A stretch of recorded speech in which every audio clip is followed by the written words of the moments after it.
L'enveloppe interdite. Imagine que ton père te remette une enveloppe en te regardant droit dans les yeux et te dise « Ah, ne l'ouvre jamais avant le jour de mes funérailles. » Pas avant, peu importe ce qui arrive. À l'intérieur se trouvait un secret qu'il avait gardé pendant toute sa vie. Un secret qui allait bouleverser celle de son fils.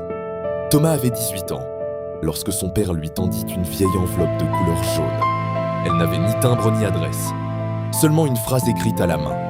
À ouvrir uniquement après ma mort. Thomas sourit. « Papa, tu exagères !» Son père ne sourit pas. Il répondit calmement « Promets-le-moi !»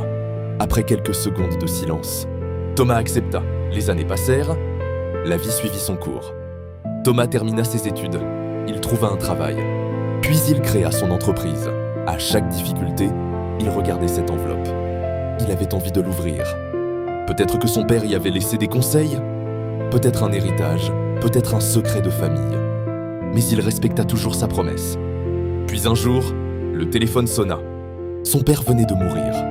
Après les funérailles, Thomas rentra chez lui. La maison semblait vide. Pour la première fois, il prit l'enveloppe entre ses mains. Ses doigts tremblaient pendant plus de 20 ans. Il avait attendu ce moment. Il déchira doucement le papier. À l'intérieur, il n'y avait qu'une seule feuille. Une seule phrase. Il la lut une fois. Puis une deuxième. Puis une troisième. Ses yeux se remplirent de larmes.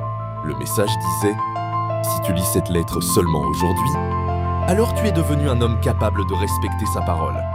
Et si tu as su garder une simple promesse pendant toutes ces années, je sais que les personnes qui t'entourent pourront toujours te faire confiance.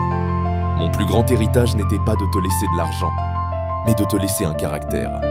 Sois un homme dont la parole a plus de valeur qu'une signature. » Thomas resta immobile. Il comprit enfin. L'enveloppe n'avait jamais été le véritable cadeau. Le cadeau, c'était l'homme qu'il était devenu en choisissant, chaque jour, de tenir sa promesse. Aujourd'hui, beaucoup cherchent à devenir riches. D'autres cherchent à devenir célèbres, mais peu cherchent à devenir des personnes en qui l'on peut avoir une confiance absolue. Et toi, si quelqu'un te confiait un secret aujourd'hui, pourrait-il être certain que tu le protégerais jusqu'au bout? Réfléchis à cette question, car la confiance est une richesse qui met des années à se construire, et parfois seulement quelques secondes à disparaître.